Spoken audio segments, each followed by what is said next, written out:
One of the biggest differences that I see between the people who scale an agency to 50, 100,000, 150, 200,000 a month and the people who struggle to scale above like 10, 20,000 a month is their ability to find and hire good talent. It's like one of the biggest life hacks. If you know how to find the right people and get them to work in your agency, you're pretty much golden. Like the amount of growth that you can generate through that is wild. But people don't really talk about hiring because it's usually pretty boring. It's not as cool as cold email campaigns or landing pages or VSLs or none of this stuff. Paid ads, you know, it's not as cool, but it's really important. So that's why today we are gonna be talking about hiring. And I'm gonna run you through in a second through our whole step-by-step hiring funnel that we have used for a few years now. It works extremely well. We have hired and interviewed and gotten like thousands of applications through this. We have used this for our own agency. We have used this for our own clients. We use it for our mastermind members. And yeah, really predictably just find good talent and find good people to scale with. So yeah, also if you're thinking, why does this guy yap about agency hiring? What does he know about operations? I'm not a chief operating officer in our business, but we have worked with over 500 agencies in the past few years and we have built a 7-figure agency ourselves. And through that, we have had to do a lot of hiring. We also, last year in the beginning of 2023, we also spent like over $50,000 on like operations consultant just to help us optimize this hiring process and optimize a lot of the operations in our business. So you're also gonna be getting some of those $50,000 lessons in this video. So summa summarum, if you are an agency owner, if you run an agency, no matter what kind of an agency, lead generation agency, SMMA agency, AI automation, creative creation, copywriting agency, whatever, email marketing agency, and you know that you want to scale above like 20,000 a month, you will probably need some team members. This is gonna be a perfect video for you. And yeah, I have simplified this into a format that is easy to understand and easy to act on, even if you don't, or even if you haven't done any hiring in the past, because most of the hiring resources out there are really complex and you have to be like an HR manager of 20 years to understand them. So just for my own sake, I've also made it into a pretty simple format. So let's get into it. Wait, how do I change this? Boom! I have a new recording software and I can just do this. Sorry about that. So on our hiring funnel, the first thing that, of course, like pretty much how I treat hiring. I treat hiring as the same way I treat a sales funnel, you know? It has traffic, it has an offer, it has a conversion mechanism, and then it has follow through to retain the client or retain the hire. So first thing in a sales funnel, and the same thing goes here, is of course going to be traffic. We need some traffic, we need some eyeballs on our job offer or job position so we're able to start hiring. And of course, one thing that I just want to mention before we get into this, of course, the first thing you have to figure out is who you are actually trying to hire. You shouldn't just go out there and hire for the sake of hiring, you know, that's pretty pointless. So there needs to be a role that you have mapped out, you have identified that, okay, we need this person, you know what the person should be doing, you know what they shouldn't be doing, you know how much you're willing to pay them, all of these things. Of course, I'm gonna give you some tips here in this video, but you have some kind of idea who you're looking to hire. And usually how you do this is you do it through time audits and building org charts and mapping out different KPIs in your business. And if that's also something that you want to learn more about and about the whole backend operation of how to run a 7-figure agency and how to do these things, you can also drop a comment and I'll make more videos about this topic because I think it's really important and most people don't talk about it. So anyways, you know your job position, you know who you're hiring, you're gonna need some traffic to get some eyeballs on your job. And in my opinion, when hiring, it's like, yeah, you might have some, if you have like a super specific, extremely high leverage job that you're hiring for, then you might have to hire like a headhunting company, etc. But for 99% of the roles in your agency, you can just literally use these traffic sources. So Facebook, first of all, who the hell uses Facebook anymore? I do. And what I use in Facebook is I use Facebook groups when hiring. It's extremely, extremely powerful. Like if you go on Facebook and let's say you're hiring a copywriter, just go to searching groups and just hire copywriters or copywriting or whatever. There's gonna be Facebook groups with like tens of thousands of copywriters where you can post for free. and you can post your job applications. The same thing goes for everything: cold email, ads, creatives. There's like a huge Facebook groups for all of these different VAs and digital marketers, etc., who are looking for jobs. So what I would do is I would just find like 10 to 20 relevant Facebook groups, and I would post your job post into each one of them. More is better in this case. I have learned that. Just get as much traffic as you can to your job post, and you will have more applications to pick from. So yeah, you can just get better quality of people in. But yeah, go on Facebook groups. LinkedIn is great. If you have a following, post on your LinkedIn feed. But what I like about LinkedIn is LinkedIn jobs. And if you don't want to pay for LinkedIn, I think you can get 50 of the first applications, or 50 something. You can do like a free job post there. We have done it. And we have gotten like a super good applications from LinkedIn. Just posting there, not even being like super corporate, etc. Just posting like a really raw like job post there on LinkedIn jobs. Amazing application. So use LinkedIn. Fiverr you can't post in the same way, but you can go and you can reach out to experts there. I don't use Fiverr as much, but it is a great source to find good talent. Upwork I use a lot. Upwork is absolutely fantastic for finding job posts, because on Upwork, or finding job applications, because on Upwork you can pretty much do like a post that you're searching for someone to fill this role. You can tag people, you can invite people to it, etc. So I just like to always post on Upwork as well. People are looking for jobs there. There's a lot of really good individuals there, and you can see their profiles. So Upwork is great.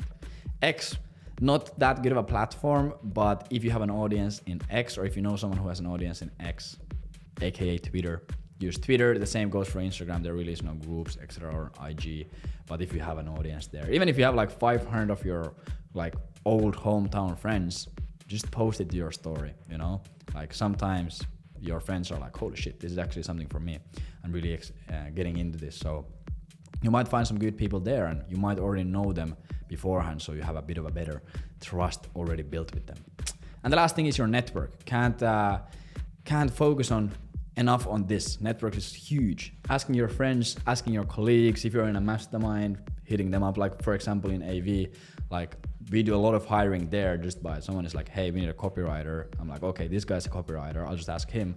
And then that guy has like 20 copywriters that the other person can hire. So we do a lot of hiring there. And for example, like inbox managers or domain setup VAs, whatever. It's like you post there and you're like, hey, who has a good domain setup guy? Can I hire him? And then everyone just gives their own domain setup guys. So you can like, they're like pre-vetted, pre-qualified. They already know the SOPs, etc. So if you're in masterminds, groups, if you have different network, whatever, ask your network. It's a fantastic way of finding right people. But yeah, like I would just do everything pretty much organically. You don't really need to pay for anything here. You don't need to pay to use Facebook groups. You can pay for LinkedIn posts, or LinkedIn jobs, but if it's like your first time doing it, I wouldn't. I would just do the free version of it.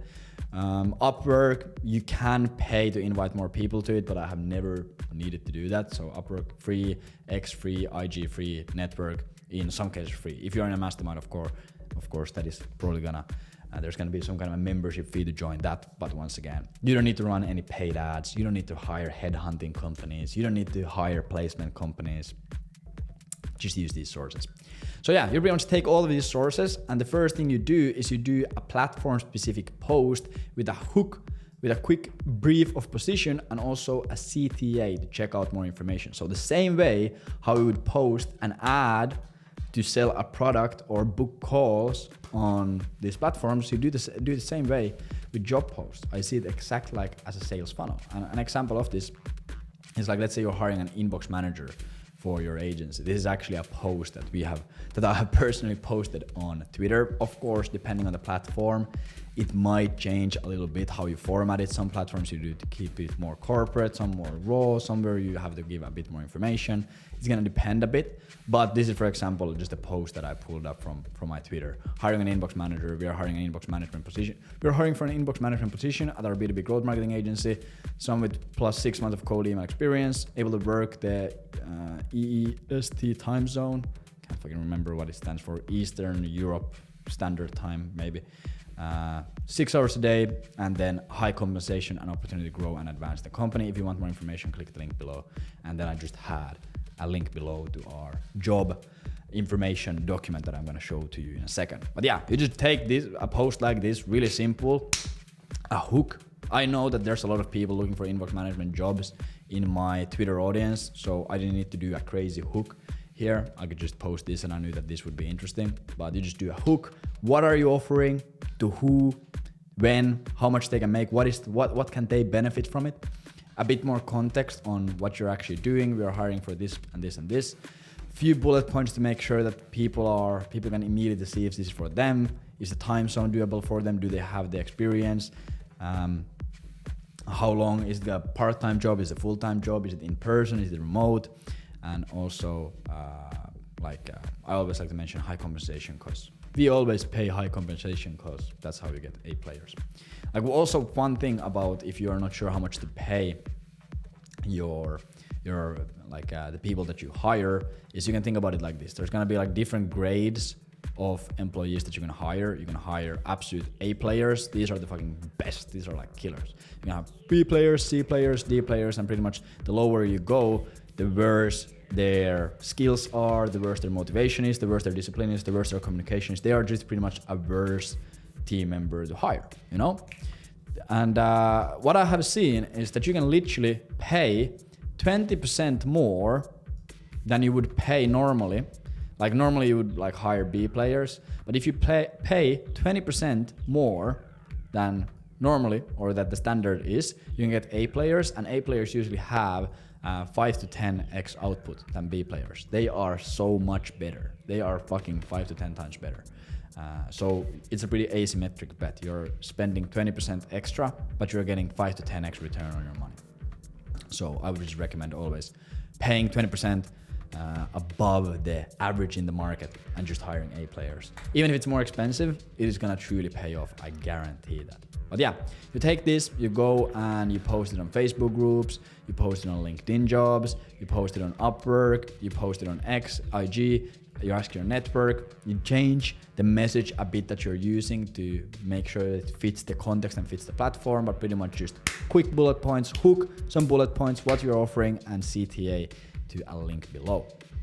Then we go into a detailed job position sales page. So once again, if you see a lot of similarities, if you see how I do marketing and how anyone does marketing, you have traffic, you drive that traffic with an ad, and that ad goes to a sales page. Really simple. That's how a sales funnel works. So we have once again, pretty much the same thing. So this is just an example that I took from our own agencies, like Hiring Doc. But yeah, you just have a simple Google document where you describe the position and all of these things. And once again here, you don't have to keep it extremely corporate and have all of these fancy things. Of course, if you work for a huge Fortune 500 company, of course, there's gonna be some limitations there. But if you just run your own agency, just make sure that it looks like you know? Like the reason why I keep our shit really raw and why I like to do things in our hiring process or in our hiring materials and hiring docs that some people don't like is that way I can make sure that all the people we attract are the right people. A great example of this is we posted a job post on our email list a few months ago. And I said something along the lines of, hey, we are hiring for this position, apply from here, click this link, go to this doc, read the things. And then as the signature, I said, hugs and kisses, Leevi. So that was my signature. And then someone commented, or like someone replied back to the email saying, oh, it's not really professional to say hugs and kisses to your potential new team members. And yeah, 100%, some people are gonna be upset by stuff like that, and some people don't think that it's gonna be professional, but that works as a great filtering mechanism, because that's our team culture. We are not extremely corporate, so if that guy gets upset about something like that, it means that they would have not been a fit anyway, so we filter them out. So that's why I'm not super corporate when I'm doing hiring. I'm just keeping it really natural and really authentic, because then the people who wouldn't be a fit to our team culture are not gonna be like they're gonna be filtered out before they even apply. You know, if I say like if my headline was like, become an absolute fucking killer Terminator, money printer, invoice collector, G, like yeah, probably like 8 out of 10 people are gonna be like, I don't want to work in an unprofessional company like that, and they're gonna be turned away. But we would have not wanted to hire them anyways because they don't fit our team culture. But then the 2 out of 10 people, they are gonna apply, and they're not just gonna apply, they're gonna be like, holy shit, this is exactly me. This is exactly me, and it's really rare to find these companies that are authentically me. You know, so then the people who want to apply and want to work in your company even harder. So be always authentic in your hiring materials and when you're doing hiring or marketing or anything. Otherwise, you're just gonna attract the wrong people in there. And let's see, I might have to make my face cam a bit smaller here. Boom.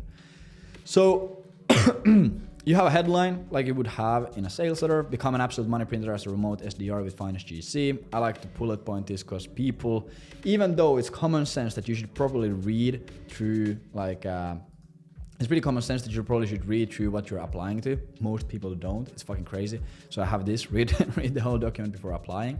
And then once again, exactly like in a sales letter, I immediately go into identification steps. Who is this for? Who is this for? If you have knowledge about the agency, B2B marketing or startup space, if you're looking to start making $50,000 a year working fully remote, if you'd rather work on a Friday evening instead of going out to the club, if you're hungry to learn more and build multiple six-figure skill sets, if you're someone who adds before you try asking, taking, if you have a positive attitude and understand you're responsible for your own life. Once again, these are the things that not everyone is gonna resonate with them. Some people are gonna be like, what the fuck, why is this relevant? Why does this matter, for example? It's like totally fine. It's like, we are not trying to appeal to everyone, we're just trying to appeal to the people who would be a great fit for our team culture. And maybe I'll do another video on team culture. It's so important, you don't even understand. It's like, that's wild. And then I also say, who is this not for? It's not for you if you're not ready to dedicate yourself to this role 5 to 6 days a week, 6 hours a day. Or it's not for you if you have a victim mindset and think that the world owes you something. There are people like this out there. They're never gonna make it. We're never gonna work with them. So I'll just mention it there, you know? Then, here we have been talking about us, you know, these are our requirements, you know, it's like here it's like us, this is what we want. So people are gonna be like fucking bored out of their mind because everyone wants to hear what's in it for them. So then we immediately go, what's in it for you? So we just list bullet points. Exactly how in sales copy you would write down benefits. We write down benefits for the job position. What's in it for you? Access some of the best training about outbound prospecting and sales from over $30 million generated. Join a 7-figure team. Be responsible for taking Finance GC to multiple 7 figures a year. So what is the vision? What are we trying to do here? I'll train you personally and make sure you know how to create money out of thin air. The more results you generate, the more money you make. There's no cap within this role. I legit keep pouring money into your bank account as long as you get results. If you become a top performer, you'll have the opportunity to get promoted into higher paying roles. And surround yourself with people who are making a difference in the world and getting rich, wealthy while doing it. So once again, then we just go into boom, benefits. This is why you should apply. You're making it, you're showing what's in it for them here. Then a quick SDR role position detail. So here we just describe what the role is about so people know what they're applying to. Really, really basic. This is a bit corporate, but just as an SDR at Finance GC, you'll be at the forefront of our sales efforts, playing a wider role in driving growth and expanding our customer base. This role is ideal for ambitious individuals, blah, blah, blah. Doesn't really matter. Just describe the role in a few sentences, in a few paragraphs so people know what they're applying to. And the same thing also about the company. Show why they should work in the company. Don't just tell your company's founding story. No one gives a flying fuck. Show why they should work in this company. What do your why should they join, you know? Finance GC is a B2B growth marketing agency specializing in working with early stage B2B startups. We have strong track record in our industry. We work with some of the biggest companies in our space, and we've generated over $30 million in attributed revenue with our team. So people see that, and if they are an aspiring and motivated growth marketer or a salesperson, they're gonna be like, fuck, I wanna be with these guys. I'm gonna learn a lot. I'm gonna see how shit runs. I'm gonna be able to do a bunch of cool shit, and I'll probably be able to make a lot of money here, you know? So it's pretty great. Requirements. Need a good internet connection, computer, tracking the numbers, be available, work in this time zone, fluent English speaking ability, previous experience, hungry mindset. Like here, what you need to understand is that the higher requirements you have, the more you have to pay. It is like a complete, like a cause and effect situation, you know? It's like sometimes I see people I check their job post and they have these crazy requirements, you know, like you need to have made $1 million and you need to have a 35% closing rate over the last 3 years, and you need to have closed this amount of money, and you need to have this and that and this and this, and you need to work 12 hours a day, Monday to Sunday, blah, blah, blah, blah, blah. etc. And then I go in their compensation, it's like 2,000 a month. Not a single A player with all those criteria filled is gonna work for you for that amount. Once again, remember, pay a bit more than everyone else, you're gonna get better employees and they're gonna have 5 to 10x output compared to the B players, A versus B players. And also a great saying there is, if you pay peanuts, you get monkeys. You can't, like, you might be able to fool someone to work for your business for $1,000, $2,000 a month and they are gonna be okay. But it's not gonna be sustainable. They're gonna churn really fast. They're gonna leave the team really fast. So even if you get applications with a low compensation offer, it's not gonna be sustainable. So just pay more, you know? And if you can't afford to pay what they're worth, then don't hire for the role, you know? So compensation, once again, that's the main thing. Just pay 20% more than everyone in the market. And if it's a role where they're gonna be doing some kind of performance work, so if it's marketing or sales or let's say like customer support, if there's some kind of performance, make sure that they have a performance incentive into their job, you know? Like, and with like sales, it's easy. It's just like commissions. With marketing, it can be like, if you hit these KPIs, you get this bonus. With customer support is if you get churned to this amount, you get this bonus. Make sure that there are like bonus structures built in. It's gonna motivate people like so much more when there's bonus structures. Once again, you might give an extra $1,000 a month as bonuses for this one team member, but they're probably gonna work twice as hard for that. So once again, it's an asymmetric bet. So just for like our SDR, 35K a year base plus performance bonuses, and we have calculated that it's gonna be like 50,000 a year on track earnings, but good high performers are gonna make more, low performers are gonna get kicked out. So, but yeah, 50K. And once again, be realistic with this number, you know? Like I see a lot of companies making this mistake. They say that, hey, OTE on this role is 200K a month, like if you, or 200K a year. Like if you come as an SDR and you book 100 calls a month and we close 30% of those, blah, blah, blah, blah, you're gonna make 200,000 a year. A lot of companies do this and you're gonna get hella applicants. You're gonna get great people in, but then 2 months in, when those people realize that the OTE is not actually realistic and there's no way to actually get these performance bonuses, they're gonna churn, and then you have wasted 2 months, you have lost a team member, and then you need to go through this process again. So it's more expensive to lose team members. Just be realistic upfront with them, or just be realistic with them upfront, and you're not gonna have any misalignments. The same thing as like, it's really similar to working, like signing clients for an agency. If you tell them, hey, I'm gonna make you $1 million in 3 months, you're gonna get people to work with you.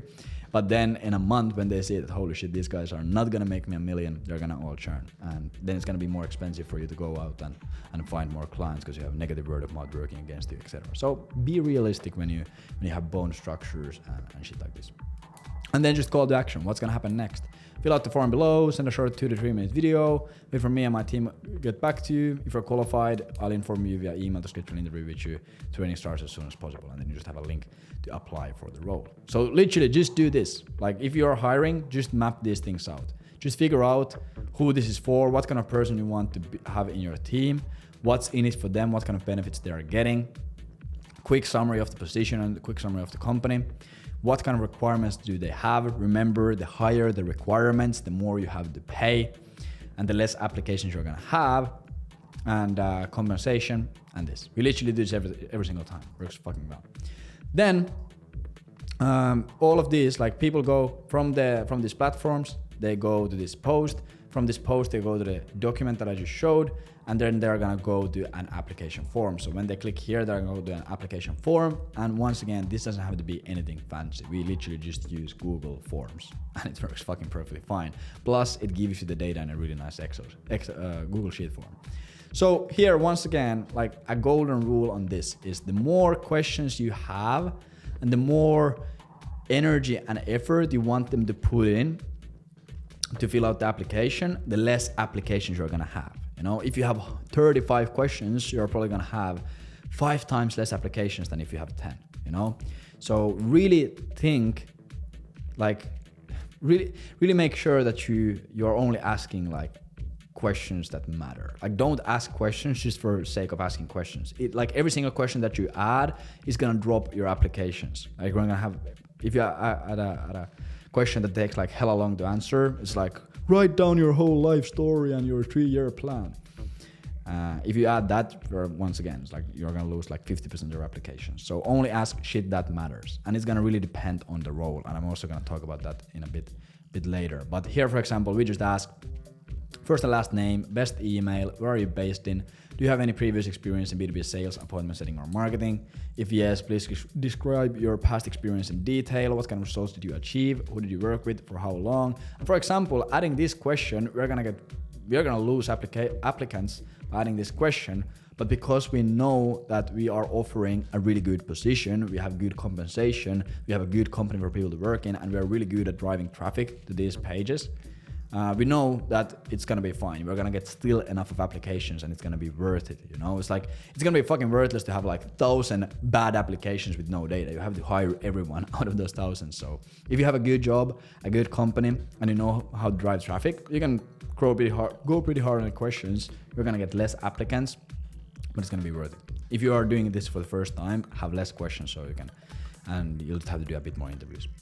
Are you able to be committed to working 6 hours a day, Monday to Friday? Once again, a fucking absolute retarded question because it literally says it here, but some people don't read it, so we're just asking again. Then this is a huge one. This is something that I absolutely love to do. This is a fucking fantastic thing to do, and I recommend you to do this every single role that you hire for. Go to loom.com and film a 3-minute video explaining why you think you'd be a great fit for this role and why you're applying for the role, and then paste the link below. First thing it's gonna do, it's going to, like, first of all, get rid of like 50% applicants that don't want to go through the effort of filming a 3-minute Loom. That's perfect. If they don't want to go through the effort of filming a 3-minute Loom, then they probably would have not been a fit otherwise. You can see a lot about them and how professional they are, or how they speak, how they talk, etc. Once again, especially if it's like an SDR role, it's like a fantastic. You see how they talk on camera, etc. How good their English is, how good their internet connection is, how good their setup is, how good their audio quality is. You can see a lot of these things. Sometimes people submit videos that they have filmed for other companies. They are lazy. Sometimes people submit videos on wrong platforms. Once again, didn't follow instructions. Sometimes people do 10-minute videos, didn't follow instructions. Sometimes people talk about something else, didn't follow instructions. You can just disqualify super fast based on this Loom video. Of course, once again, there is a small caveat here. If you are hiring for a role where it doesn't matter at all, like let's say you're hiring for some super esoteric niche software developer, like in the back end, and you don't even care about their setup or any of that stuff, they just need to be good at code, then you might want to give them some kind of an other assignment. Solve this problem, do this thing. How would you solve this problem? And you're going to create the same kind of friction. But for us, and because team culture is really important for us, and we want to talk with all of our team members all the time, we always do the Loom question. But yeah, for some roles it's not really gonna apply, but if you're gonna talk to them, just do the Loom. And I'm gonna show you in a second what happens when you do that. But yeah, then a second thing, this is optional, but we always like to ask this as well. Go to 16personalities.com and take the personality type test and paste your results below. For example, whatever it might have been. So if they go to, if you take this, boom, like this, if you go here they can take this 10-minute test and they are gonna get like their whole personality type, and it's really great. If you have not done this, you should take this test, and it's gonna show you what their personality type is based on their answers. And the reason why we do this is because we have been tracking different personality types for a long time. We track our clients' personality types, our mastermind members' personality types, our team members' personality types, our own personality types. All the people who apply for our jobs, we ask for their personality types and do this test. And this gives us really, really, really good data on what personality types fit our culture the best and what personality types we like to work with. And when you have a few hundred data points on this, we're able to come up to with really good conclusions, and we know, okay, these are the people that we are really looking for. And I'm not gonna tell you what we are looking for, because then if we ever hire in the future, we're just gonna put that in. But yeah, we have a really good idea on what kind of people we're looking for. We have gathered this data for the past few years and like analyzed it a lot.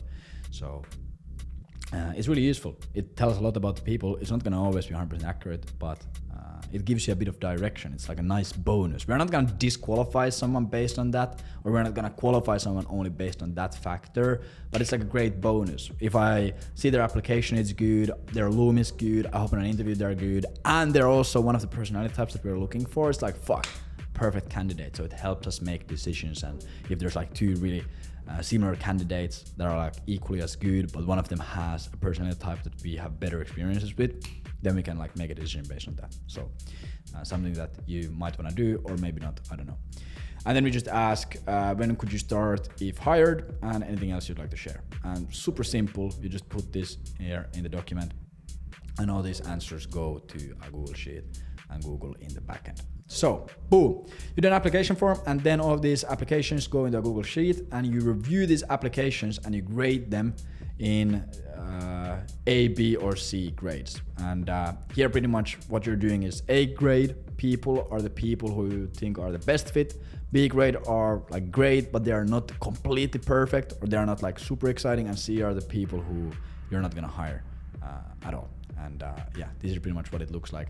I had to censor some of this information out for pretty obvious reasons, but this is for an SDR hire that we did earlier this year. So all of the sensitive information is blacked out here, so you can't see it, and it should be deleted as well. Okay, fantastic. So here you can see, this is pretty much how we always do it. We have 121 or 120 applications, and as you can see, some of these are still white. And the reason why they are white is because I never went through this, because we already made a hire before we got any further. So yeah, they have not been graded. But here you can see the green ones are the ones that are A grade, yellow ones are the ones that are B grade, and C ones are the ones that are disqualified immediately based on the applications. Pretty much how I always do it is I put green, yellow, or red. I reach out to the green ones first, and then if we don't get a hit here, I will interview these people and see if there's like a gem, hidden gem. And these ones I'll never interview. But yeah, here you can see we have the timestamp, we have their first name, last name, their email, their location, if they have experience or not. We ask for the experience description. Once again, I'm not going to go through it. Are they committed to working 6 hours Monday to Friday? Why do you want the job? Their intro video, so pretty much their Loom comes here. And here you're going to see like some of these applicants, if I zoom in a bit, boom. Some of these applicants, they have applied for the job, and here they might say that I really want this opportunity, but then when it comes to the intro video, they just put like NA, they put nothing, like instant disqualification. Clearly you don't want the job. Here, NA, here, wait, don't seem to be able to install Loom on my Mac. Okay, if you can't install Loom on your Mac, or if you didn't even try to put in another video in another platform, clearly you are not super resourceful, so an instant disqualification. Here was a funny one. This was for an SDR position. This guy said, I'm a bit shy at Loom videos. You can test me at call one-on-one live interview. So if you are too shy, this is a 3-minute Loom video, you're probably not going to be our ideal SDR candidate. Once again, I'm not saying that this person isn't a fantastic SDR. They probably are just not what we are looking for. So yeah, you can do a lot of disqualification based on these. This is like the first thing that I go through. I just like open up like 30, 40 Loom videos, and I just go through them and I just mark them red, yellow, or green based on that. Or like if I like it, I go through the rest of the applications. But usually these Loom videos tell me like most accurately if we wanna interview them or not. Personality types. So here, people just put their personality types.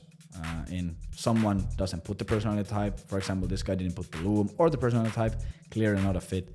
And yeah, super good data to collect. And really nothing more special here.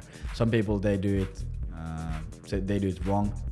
So these guys didn't, but sometimes people do it wrong, and then you just know it's not gonna be a fit. And when can you start, anything else? So you just get a sheet like this, and then I have 3 different columns. I've reached out, interviewed, booked, interviewed, hired. So like almost a CRM. So every single person that we reach out to, I just mark an X. Every single person that we book an interview with, someone doesn't respond. Everyone who we interview, and after I've interviewed, I hire one. So here you can see like we got 121 applications. Out of those 120, we got 5 grade A ones. We interviewed 4. And out of those 4, I hired 1. So I didn't have to have 120 interviews. I only had 4 interviews, and I found a really great person from there. So boom, that's pretty much how you do it. So we review the applications and reach out to all grade A candidates and schedule an interview. And pretty much how we reach out to, really simple. Hey John, went through your application and it looks like you could be a fit for X role. I'd like to schedule a time for a quick 30-minute interview to get you know a bit better. Here's my calendar link. Please schedule a call in the next 24 hours. And if someone doesn't schedule a call in the next 24 hours, clearly once again, you can just disqualify them. And yeah, like I like to personally be really rough. I like to have really high standards, and I disqualify really easily when we are hiring. Like someone says something dumb, like I might disqualify them just based on like one sentence. Not because I'm like a fucking strict asshole on these things, but because we are just looking for the perfect people, you know?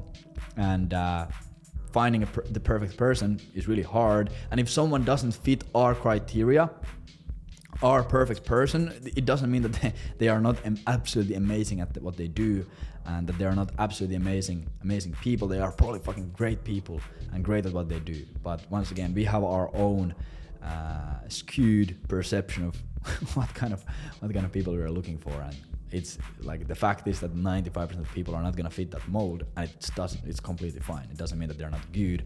It just means that we are looking for something else. So damn, what is this thumb? Crazy. So we just disqualify really easily because we are pretty specific on who we want to work with. So then 5 interviews scheduled. Have you scheduled 5 interviews? If you haven't scheduled 5 interviews, you reach out to all grade B candidates and schedule an interview. Here it seems I did 4, but we found a good person. But usually I recommend you to do at least 5. If you only interview like 1 person and you immediately hire them, that's like pretty bad because you don't really have that much good data on other people or what kind of other candidates there would have been. So I would recommend at least scheduling 5. Reach out to all B candidates and schedule an interview. And if you still didn't get 5 interviews scheduled from the A and B candidates, it means that your job position could be better. You should decrease your application questions or lower your qualification criteria. So you're just not getting enough of applications. So just go make your job position better, higher compensation, better times, other bonuses, whatever it might be. Sometimes you could just rewrite this document in a better way, and that's gonna do the trick. Decrease application questions, so take away some of the questions that you don't need in the application. Have a lower qualification criteria. Sometimes you want to have this really high qualification criteria, but maybe your company doesn't have enough of credibility for people to want those high quality people to work in there, or maybe you just don't have the money to pay for those people. So sometimes you have to lower qualification criteria, and then do another round of posts to all platforms. And then if still, then just keep making iterations into your job post until you get 5 interviews scheduled. Interview all applicants, record calls, and take notes of what they say and how they speak and all these things, all the things that matter to you. Once again, I don't recommend you to schedule 5 interviews, have a great call with the first guy, and then hire them. Talk with everyone. Talk with all the applicants first, or all the interviews, and then make a decision after it. That way you have, once again, enough of data to operate on. And one really good note here actually is there are pretty much 2 types of interviews that we run. For roles where training can be done in-house, like a simpler role, let's say SDR position, or let's say an inbox manager, or something really simple, domain guy, lead scraper, blah, blah, blah, blah, blah. Something that we can teach them ourselves, and it's not gonna take 12 months to teach. We are just really looking for the right mindset and the right attitude. Like that's the main actor. Are they someone who I enjoy talking to? Are they a fucking killer? or are they an absolute soy boy? We're just trying to see that. So in those cases, I just always have a laid back conversation about their future. What are they looking to do in the next 5 years? What are their goals? What have they done in the past, etc., etc., etc. And I also like to test them with different hard scenarios to see how they take feedback and react. So for example, if I'm hiring for an SDR, I like to give you different scenarios. What would you do if prospect says this? What would you do if they say that? How would you handle this objection? And they are probably gonna always fuck it up. We're not really looking for them to give it the right answer or handle it in the right way. Of course, it's a bonus if they do, but in most cases, they're gonna fuck it up because you haven't trained them yet. But what we are looking for is how they perform under pressure. Do they start stuttering and say, I don't know? Or do they are they confident and they just go for it even if they don't know the answer? And they do their answer, they give you their answer, and then you give them feedback, and then you have them do it again, and you see if they change anything. And if they don't change anything, it means that they probably are not super coachable. So we're also looking for coachability there. We're looking how they perform under pressure, under hard situations, their confidence, all of these things. And really that's what we are just looking for. Do we have a great bond? Do we vibe together? And how they perform. And this is for roles where there's really no high skill gap. And then for roles with more in-depth skill requirements, with longer learning curves, we focus more on their skills and methodologies. So we give hard questions, we ask why a lot, we ask for previous results, and of course still gotta make sure that there is a cultural fit. But the reason why we do this is there are some roles where it just doesn't make sense to hire people without a lot of experience, at least in my experience. Like if I'm hiring for a direct response copywriter, learning how to write good direct response copy is gonna take you probably a year minimum. You're still really a complete beginner pretty much, but 3, 4, 5 years, you're gonna start becoming really great at it. So I would rather just hire someone who already is good at it and pay them way more than take 3 years to hire someone to become a direct response copywriter myself. So, or software development, or sales if it's a closing role. And all of these things, sometimes they're learning the skill that they need. It's just gonna take 12 months, 36 months, whatever. It just doesn't make sense for you to train them yourself. You just gotta pay more or hire someone who already has the skill. But then you need to test for the skill. It doesn't matter if they have the right attitude, if they have the right approach or the mindset. If they don't have the skill, it's not gonna work out. So I really drill down on their skill. I ask them really specific questions. I'm trying to ask the hardest questions possible about that specific skill.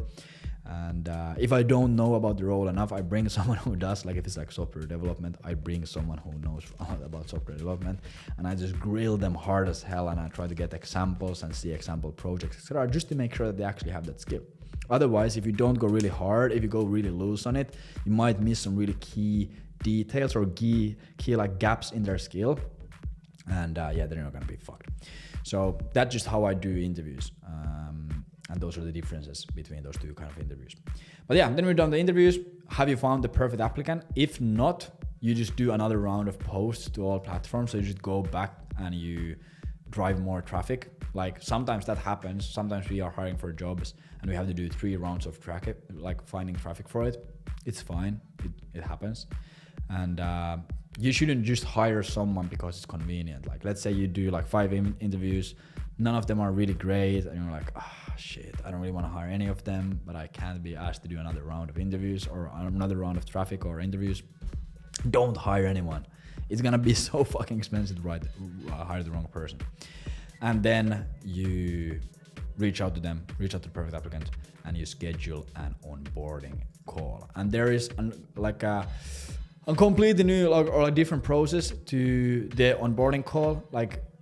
The onboarding process of a new employee is super fucking important, especially if you're hiring someone who's really good, because if you take an expert, they come to your team and you don't show that you're a professional, you don't show clarity, you don't show that you know what you're doing, they're gonna churn really fast. I'm gonna be what the fuck, why did I join this shit company? So your onboarding schedule or onboarding process needs to be locked in. They need to get the company culture, all the SOPs, clear KPIs, clear milestones, clear schedule, clear training and coaching, all the accounts immediately day one, all the contracts, boom, boom, boom, boom, boom. It needs to be locked in, otherwise you won't be able to have the right people or absolute A players in your team. And also, if that's something that you want to learn more about, you can comment down below and I will gladly do a video about it. But otherwise this will be like 3 hours, but it's fucking important. But yeah, pretty much just to, it's like, this is what you do. This is what you do and you'll fucking crush it. So figure out what you want to hire for, go through this process and hire some absolute killers. Also, if you liked it, drop a like, subscribe to the channel. It truly helps, I normally don't care, but fucking subscribe, drop a comment of what do you want, more operational stuff, what do you want me to talk about on these videos. And I'll see you on the next one. Take care, bye.